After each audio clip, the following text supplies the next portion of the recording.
14:10 minuta në rreth rrotullimin kryesor të Rinasit i është bërë një atentat mafioz Gilmando Dani, 47 vjeç, i njohur si krahu i djathtë Emiliano Shullazit, i cili kthehej nga Barcelona në Shqipëri dhe atentatorët me sa duket kanë ditur lëvizjet e tij dhe e kanë qelluar në rreth rrotullimit në momentin kur ai po transportohej nga miku i tij i afërt, një 40 vjeçar i identifikuar nga ana e strukturave të policisë si Muçi Shaljani, sheqeri rreth 40 vjeç, i cili në këtë moment ndodhet në kujdesjen e mjekëve të spitalit të Traumës. Gilmando Dani, njeriu më i besuar i Emiliano Shullazit sapo ishte kthyer në Rina së bashku me mikun e tij Muçi Shaljani. Ata kishin qëndruar 5 ditë në Barcelonë dhe kthimi në Rinas kishte patur vonesa të ditë. Vonesa këto të cilat nuk i penguan autorët të qëndronin të duruar dhe vigjilent jashtë aeroportit të Rinasit. Duket se ata kishin çdo gjë nën monitorim dhe survejim.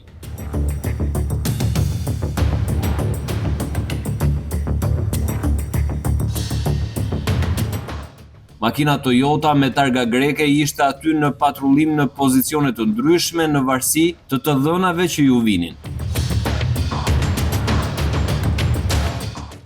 Ora 14:10 minuta i ripozicionoi në vendin që kishin përzgjedhur për të kryer atentatin. Pikë strategjike e ngadalësisë së mjeteve para hyrjes së tyre në rrugë me shpejtësi të lartë dhe mundësi manovrimi. Në orën 14:14 minuta, gjithçka ishte thuajse gati dhe makina tip Benz e cila drejtohej nga Mustafa Shaljani, sheqeri, dhe pasagjer Gilmando Dani, po dilte nga parkingu i aeroportit të Rinasit.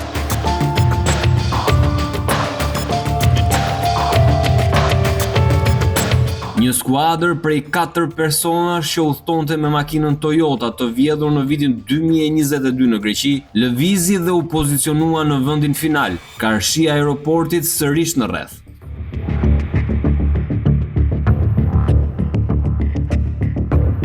Tre autorët në një koordinim të saktë mes tyre në 2 sekonda para mbërritjes së Benzit në rreth dalin dhe qëllojnë me breshëri automatiku në drejtim të shënjestrave. Makina devion, por teksa duket se gjithçka ka përfunduar, qitësi pasagjer i krahut të majt ndron mendje dhe kthehet sërish dhe e niset drejt makinës për të qelluar përsëri dhe për t'u siguruar se objektivi kishte vdekur.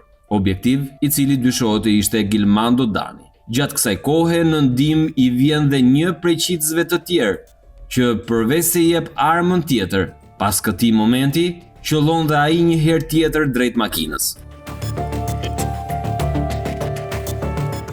3 episode të ndryshme të shtënash që determinuan bilancin me 2 viktima. Plumbat nuk kursyen as fasadën e një hoteli përballë dhe as një makinë tjetër në lëvizje, krejt pa lidhje me ngjarjen. Bilanci final, 2 të vdekur, Gilmando Dani në vend dhe Muçi Shaljani 4 ditë më vonë në reanimacionin e spitalit të Traumës. Autorët u larguan drejt fshatit Halil në Fushkruj, ku dogjën dhe automjetin.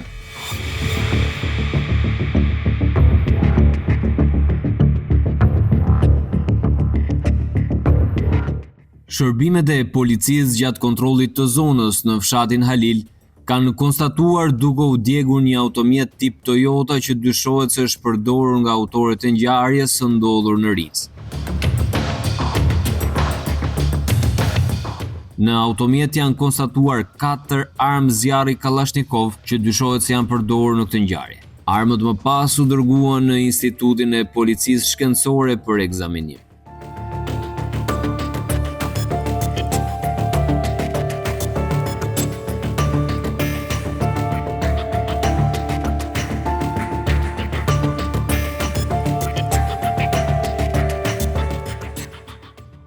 Tre ditë pas ngjarjes, e më konkretisht me 14 nëntor 2025, Policia e Tiranës njoftoi se kishte zhvilluar operacionin policor të koduar tracking në rrethin e Krujës në kuadër të punës intensive hetimore dhe operacionale, me objektiv zbardhjen e autorësisë dhe rrethanave të ngjarjes së datës 11/11/2025 tek rreth rrotullimi i Rinasit.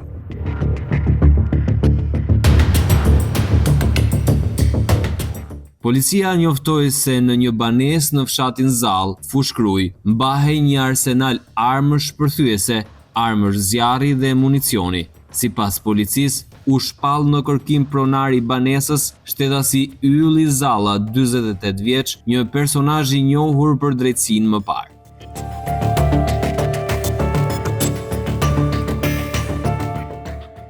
Gjatë kontrolleve, policia tha se gjeti në këtë banesë 3 kallë tritol, 12 granata dore sulmuese, sasi lëndë plastëse gati për shpërthim, të montuara me kapsol detonator, 3 ndezës granatash, 4 armë zjarri, 2 automatik dhe 2 pushk, 8 krëhëra dhe pjesë armësh, 6.000 fishek të kalibrave të ndryshëm dhe 2 kg kanabis sativa.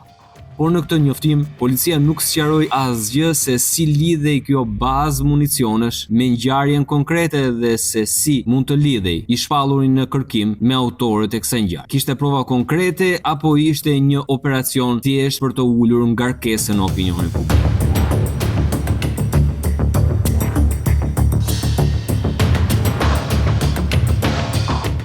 Gjatë viteve 2000, në zemër të Tiranës u fillua të dëgjohej për Gilmando Danin, një personazh që më pas u përfshi në akuza penale, dyshime për pjesëmarrje në ngjarje, besnikëri, dhunë dhe pyetje pa përgjigje. Gilmando Dani, i lindur dhe rritur në Tiranë në zonën e ish parkut të autobusave, me kalimin e viteve, do të lidhej gjithnjë e më shumë me kronikat e debatueshme të ngjarjeve kriminale në kryeqytet.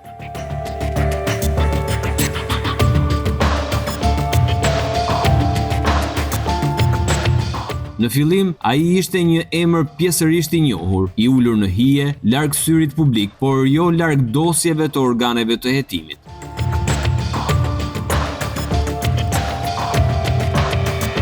Në 11 shkurt 2006, Renea kreu një operacion ku arrestoi Gilmando Danin, Emiliano Shullazin dhe Dritan Hatën. Sipas të dhënave të publikuara në atë kohë, hetimi lidhej me armbajtje pa leje dhe kanosje e kryer në bashkëpunim. Dyshime që do të hapnin kapitullin e parë të një dosje gjyqësore që në vitet në vijim vetëm do të zmadhohej për Danin. Emri Danit dhe ai Shullazit përmenden për herë të parë së bashku dhe shumë shpejt do të krijohej perceptimi një dyshje të pandar që rrinte gjithmonë pranë njëri tjetrit, një lidhje që organet e rendit dhe ato të drejtësisë i ndoqën në mënyrë të pashmangshme për pothuajse 18 vjet. Në vitet pasuese, në kronikat e lajmeve, Danit i atribuohen role që lidhen me një aktivitet sa të heshtur por dhe aktiv në botën e krimit. Ai përmendej shpesh si njeri i pranishëm, por jo domosdoshmërisht në qendër dhe një profil që mbetet i mjergullt midis zërave dhe dokumentave zyrtare.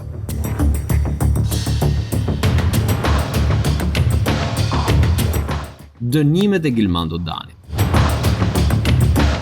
Me 16 qershor 2006, gjykata e Tiranës e dënoi atë me 2 vite 8 muaj burg me akuzat armbajtje pa leje, sigurimi i mjeteve për vjedhje dhe mbajtje pa të drejtë e uniformës.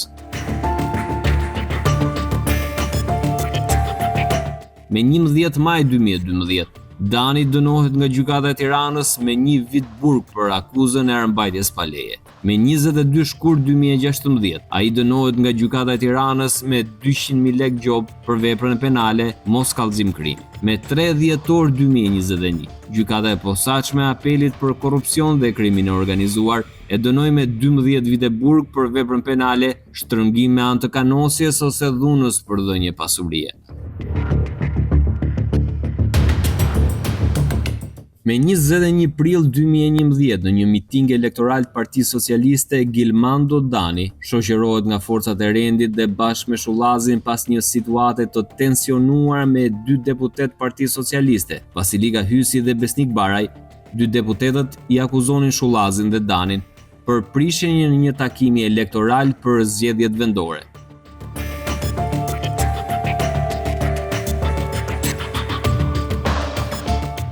Pas dhënies së deklarimeve, ata u liruan. 8 maj 2011, pak para mbylljes së votimit për zgjedhjet vendore, Emiliano Shullazi bashkë me grupin e tij prej 11 personash me styre dhe Gilmando Dani u ndaluan gjatë një operacioni të forcave të policisë Tiranë dhe në momentin e ndalimit policia sekuestroi 2 makina të blinduara, me të cilat ai lëvizte prej disa ditësh, antiplumb, 3 pistoleta, 3 thika dhe disa doza me bimë narkotike. Dyshohej se po mbështesnin kandidatin e Partisë Socialiste kundër atij të Partisë Demokratike Fatbardh Plagu.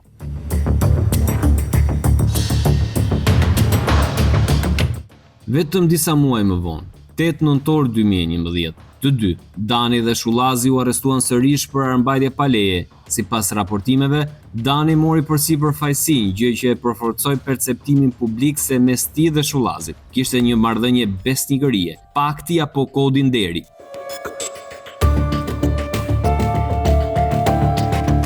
Emiliano Shullazi u arrestua pas mesnatës së 17 prillit 2016, ndërsa ndodhej i shoqëruar në drejtorinë e policisë Tiranë, ku pak minuta më vonë u arrestuan dhe miku i tij i ngushtë, Gilmando Dani dhe kushëriri i tij Blerim Shullaz. Këta dy të fundit kishin vajtur në polici për t'u interesuar mbi situatën, por pa patur dieni se edhe ndaj tyre kishte një akuzë.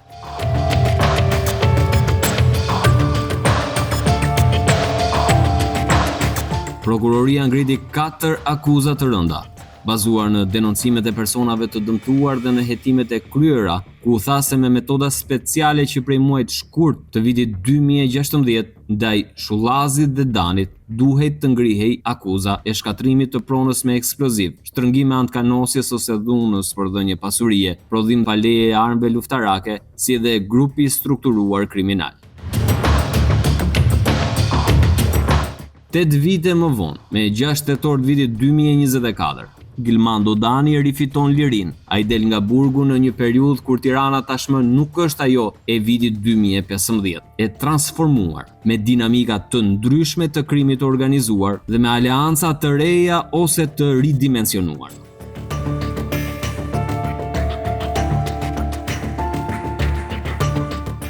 Gilmando Dani ndër vite raportohet se i kanë bietuar dhe 2 atentateve të tjera, një në vitin 2011 dhe një në vitin 2015, të dyja herët mësohet se ndodhej në shoqërinë e Shullaz. Këto episode e bën historinë e tij akoma më enigmatike, më të errët, por nga ana tjetër dhe më të dokumentueshme për afërsinë e tij me Emiliano Shullaz.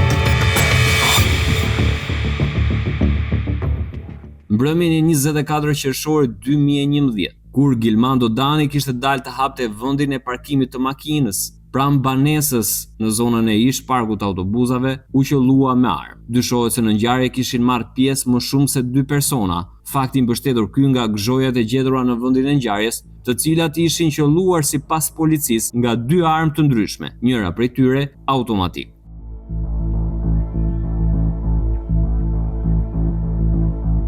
Rreth orës 20:20 minuta të datës 5 janar 2015, Emiliano Shullazi dhe Gilmando Dani po udhtonin nga fushkruja në drejtim të Tiranës, kur pak kilometra pasi kishin kaluar aeroportin e Rinësit, në aksin në drejtim të Qafkasharit, ju është zënë prit dhe ran prej një atentati të armatosur që synonte eliminimin fizik të dyve. 2 miqt po udhtonin me makinën tip Volkswagen Golf ngjyrë gri me targ AA 629 HR. Emiliano Shullazi dhe Gilmando Dani mbetën të plagosur dhe kishin devijuar makinën duke dalë në një fushë pranë domjes anës rrugës. Policia dyshoi në atë kohë se autorët nuk kishin arritur dot ta konkretizonin vrasjen e tyre, pasi kishin ndeshur në një kundërpërgjigje me armë nga të plagosurit.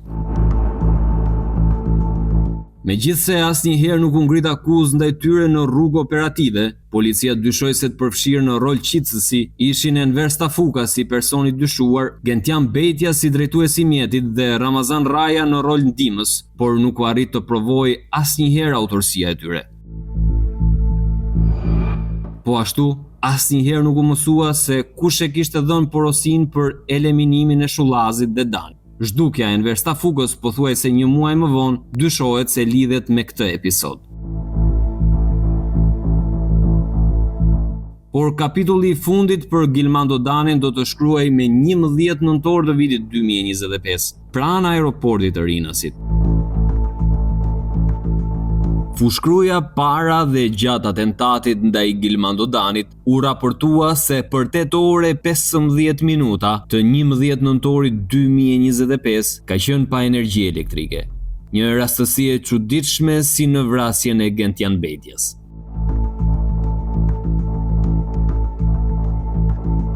Ku ai humbi jetën në një ngjarje të rëndë, të armatosur dhe që tronditi opinionin publik, pasi ishte kryer në një nga zonat e sigurisë kombëtare.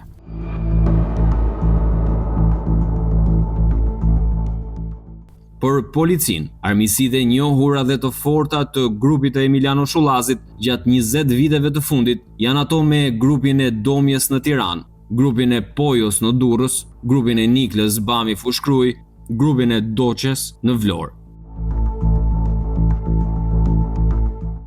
Pavarësisht punës që policia thot se po bën për identifikimin e autorëve, ende nuk ka një përgjigje se kush janë ekzekutorët dhe financuesit e një ngjarje të tillë, ku mesazhi është i qartë dhe i drejtë për drejtë, asgjësimi i anëtarëve të grupit rival, pa kompromis dhe pa mëshirë.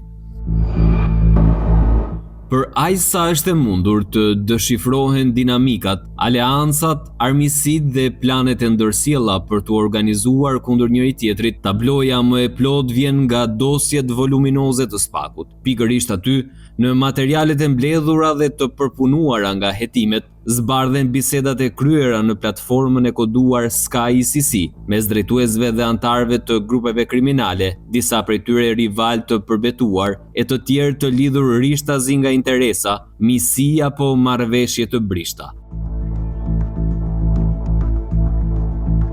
Komunikimet në Sky ICC datojnë nga vitet 2020-2021, periudhë në të cilën hartoheshin plane, kërcënime, bashkëpunime të përkohshme, urdhra eliminimesh, pazare pasurie dhe negociata influence.